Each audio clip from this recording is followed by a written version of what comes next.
뭐 별로 의미가 없는 검사 같다라고 그러는데 의미가 진짜 없을까요? 자, 결론 내드리겠습니다. 의미가 있습니다. 자, 그거를 치료에 응용을 하면 의미가 있는 거고요. 치료에 응용하지 못하면 의미가 없는 거죠. 문제는 이거를 찾아내는 게 쉽지가 않습니다.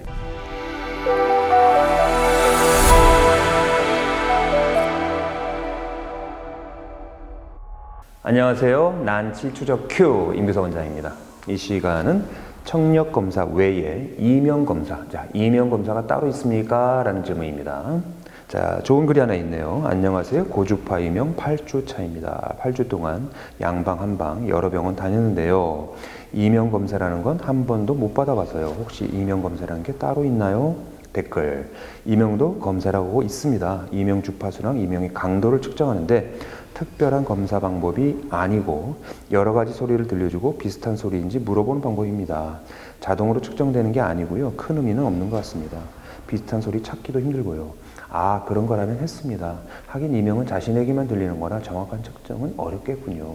저도 이명 검사 해보긴 했는데 나만 들리는 거다 보니 검사 결과로는 나쁜 편이 아니라고 나오니 허허허. 그래서 더 어려운 것 같아요. 같이 들을 수 없으니. 자, 이 심정 충분히 이해가 됩니다. 주관적인 증상이기 때문에, 주관적인 병이기 때문에 객관적인 검사가 어려운 부분이 있죠. 하지만 그러면 이명 검사가 없을까요? 여기 댓글에 또 좀 설명이 됐는데 뭐 별로 의미가 없는 검사 같다라고 그러는데 의미가 진짜 없을까요? 자, 추적 들어갑니다.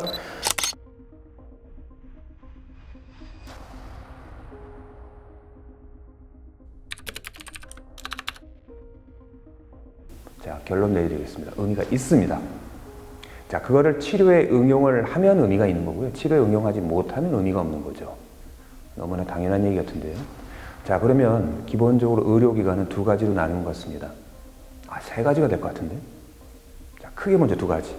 이명검사를 하는 병원, 안 하는 병원. 또 하나 들어가죠. 이명검사를 하는 병원은. 그 이명검사를 써먹는 병원, 못 써먹는 병원. 어디 가셔야 되겠어요? 제가 굳이 답 안 해드려도 다 아시겠죠? 이명검사 써먹는 병원 가셔야 됩니다. 자, 그러면 이명검사 뭐가 있을까요? 자, 댓글에도 나왔습니다. 이명을 도레미파솔라시도 해서 음의 주파수를 체크하는 겁니다. 의미가 있을까요? 자, 당연히 있는데요. 문제는 이거를 찾아내는 게 쉽지가 않습니다. 이 소리인가요? 이 소리인가요?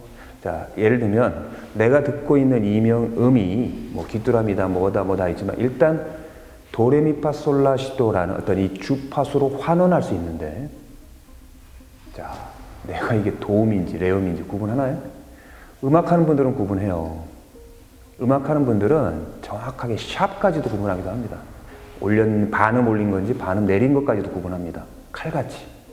그런데 일반인들은 될까요? 아이, 어려운 얘기예요. 그럼 그거 하지 말아야 되나요? 해야 됩니다. 어떻게 해야 되죠? 자, 청력검사를 꼼꼼하게 하면 됩니다.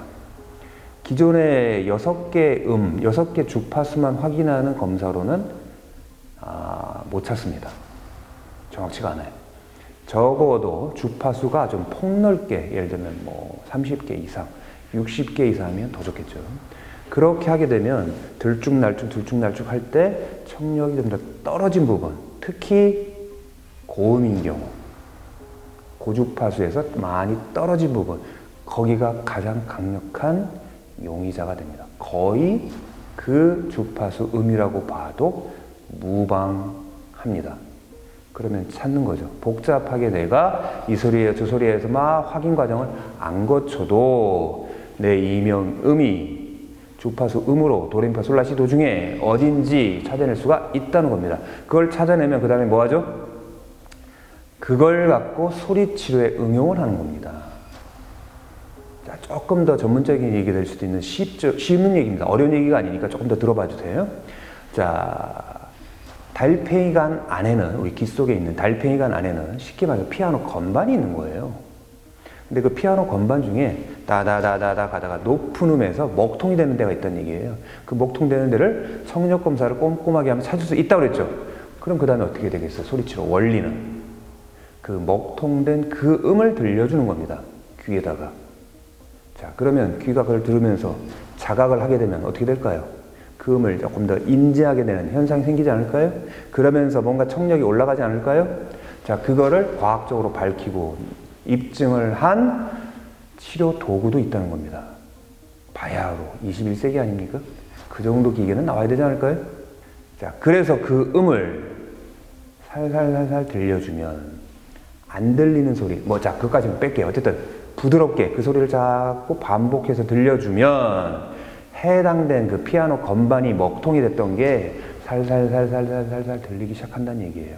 소리가 제대로 잘 들리기 시작한다는 얘기예요. 청각세포가 좀씩 살아난다는 얘기예요. 그럼 어떻게 되겠어요? 이명이 누그러지는 겁니다. 먹통에서 풀려나니까 이제는 큰일 났다라고 경고음을 안 울려도 된다는 얘기죠? 이렇게 해서 좋아지는 거예요. 자, 다시 정리. 자, 이명검사, 일단 도대체 정확하게 도레미파솔라시도 어딘지 주파수를 찾아야 되는 거, 의미가 있다, 써먹는 데가 있다, 그런 데를 찾아가시라 말씀드리고, 또 하나 이명의 크기를 확인할 수가 있어요. 이건 이제 이명 차폐 검사라고 합니다. 귀찮은 데는 안 해요. 귀찮은 데는. 왜? 관심이 없거든, 이명에 대해서. 안 낫는 병원은 그냥 치부해버립니다. 자, 하지만 관심 있는 병원에서는 확인을 합니다. 자, 칙한 소리 들려주고 이명 소리가 들리는지 안 들리는지 확인하는 겁니다. 칙한데 안 들려. 그럼 뭐예요? 칙한 소리가 좀 더 크다는 얘기죠, 이명보다. 자, 그래서 그거를 낮은 소리부터 시작을 해서 들려요, 안 들려요, 들려요, 안 들려요. 계속 반복해서 올라가다 보면 안 들리게 되는 시점에 소리 크기, 데시벨이 나와요. 그게 내 이명 크기라고 보시면 돼요. 자, 아주 객관적인 검사죠. 자, 적어도 이 두 가지 검사는 필요합니다. 이 소리 크기 측정하는 걸 어떨 때 써먹을까요? 자, 내가 실제로 이명이 얼마나 좋아졌는지 확인할 수 있다는 거예요. 그냥 막연하게 이제 이명이 좀 어떠세요? 부드럽게 들리세요? 좀 덜 괴로우세요? 자, 이렇게 해서 그 주관적인 판단으로 하는 검사도 있습니다. 그걸 갖고서 논문이 나오고 뭐도 하지만 그것도 의미가 없진 않아요. 하지만 그거는 좀 바야흐로 21세기에 좀 맞는 검사라는 생각은 사실 좀 들지는 않습니다. 좀 구체적으로 확인을 해줘야겠죠. 자, 정리합니다. 이명검사 있냐고요? 있습니다. 주파수, 도레미파솔라시도 음을 확인하는 방법이 있고요. 또 이명의 크기를 확인하는 방법이 있습니다. 어렵지 않습니다. 단 이명의 주파수를 확인하려면 청력검사가 제대로 된 데가 반드시 선행되어야 됩니다. 자, 그래서 여러분들 어디 가셔야 된다고요? 청력검사 제대로 해서 이명의 주파수를 확인해주고 이명의 크기를 확인해주는 제대로 된 병원 찾으시고요. 그 검사 검사 수치를 정확하게 치료에 응용하는 곳을 찾기 바랍니다. 그건 기본입니다. 자, 오늘 여기까지입니다. 감사합니다.